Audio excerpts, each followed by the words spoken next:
এবার প্রশ্ন, নিচের কোন উক্তিটি সত্য? প্রশ্ন যে 100 থেকে 110 পর্যন্ত মৌলিক সংখ্যা নাই, এটা সত্য না, এটা মিথ্যা কথা। কারণ আছে, আমরা জানি এখানে 4টা আছে, 101, 103, 107, 109। এবার বলছে 200 থেকে 210 পর্যন্ত কোনো মৌলিক সংখ্যা নাই, এইটা সত্য। কারণ 200 থেকে 210 পর্যন্ত কোনো মৌলিক সংখ্যা নাই, এটা আমরা জানি, এটা সত্য। তাহলে আমরা সঠিক উত্তর পেয়ে গেছি। সঠিক উত্তর হবে খ। অতএব আমরা সঠিক উত্তর পেয়ে গেছি। বাসায় বিশ্লেষণ করব এবং এই সত্যতা যাচাই করব।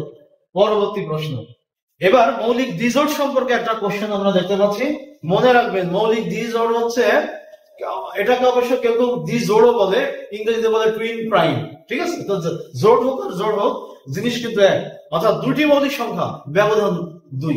দুটি মৌলিক সংখ্যা, ব্যবধান 2। তাহলে আমরা এটাকে বলি মৌলিক দ্বিজোড় বা দ্বিজোড়, ইংরেজিতে বলে টুইন প্রাইম।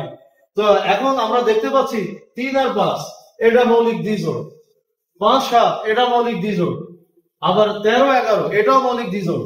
কিন্তু 7 আর 9 এটা মৌলিক দ্বিজোড় নয়। কেন? কারণ 9 তো নিজে মৌলিক না। অতএব এই প্রশ্নের সঠিক উত্তর হচ্ছে গ। অর্থাৎ 7 এবং 9 এটা মৌলিক দ্বিজোড়ের কোনো উদাহরণ হতে পারে না।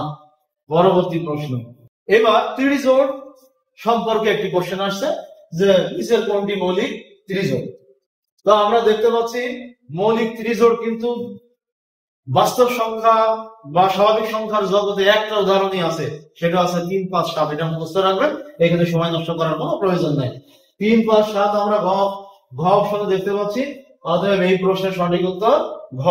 পরবর্তী প্রশ্ন, এবার সহমৌলিক সম্পর্কে একটা কোশ্চেন আসছে। সহমৌলিক বলতে আমরা কি বুঝি? এই জিনিসটা বুঝলে এই প্রশ্নের উত্তর দেওয়া যাবে। যখন দুইটি সংখ্যা বা তার বেশি হতে পারে, তা আমি দুইটি সংখ্যার জন্য ডেফিনেশনটা দিতে চাই। দুটি সংখ্যার যদি এক ব্যতীত কোনো সাধারণ উৎপাদক না থাকে, তাহলে ওই সংখ্যা দুটাকে পরস্পরের সহমৌলিক বলে থাকি এবং এদের গসাগু এক হয়। দুটি সংখ্যা তারা পরস্পর সহমৌলিক কিনা এটা যাচাই করার জন্য আমরা গসাগু করতে পারি। গসাগু যদি এক পাই, তাহলে আমরা বলবো হ্যাঁ, এরা পরস্পর সহমৌলিক। এখন এখানে কোশ্চেন করছে যে নিচের কোন সংখ্যা যুগল পরস্পর সহমৌলিক। এখন আমরা দেখতে পাচ্ছি ক উত্তর হবে না, কারণ এইটাও 11 দ্বারা বিভাজ্য, এটা 11 দ্বারা বিভাজ্য। তার মানে 22 এবং 121 কমন উৎপাদক আছে এক ব্যতীত 11। এইখানে আছে দেখতে পাচ্ছি 7, 7 9 63, 7 17 119। এইখানে দেখতে পাচ্ছি 17 দ্বারা বিভাজ্য, 17 2 34, 3 17 51। তার মানে বোঝা যাচ্ছে যে এই 8 আর 15 এরা হচ্ছে পরস্পর সহমৌলিক, কারণ এখানে এক ব্যতীত কোন সাধারণ উৎপাদক নেই। তার মানে এই 15 আর 8 পরস্পর সহমৌলিক। এখন যদি আমরা বুঝতে চাই, তাহলে গসাগু করতে পারি। 15 কে যদি 8 দিয়ে ভাগ দেই, একবার যায় 8, 15 থেকে 8 বিয়োগ করে থাকে 7। এবার 8 কেটে আনলাম, একবার গেল 7, থাকলো 1। এবার 7 বার 7, খেয়াল করেন গসাগু কিন্তু 1, এটা হলো গসাগু।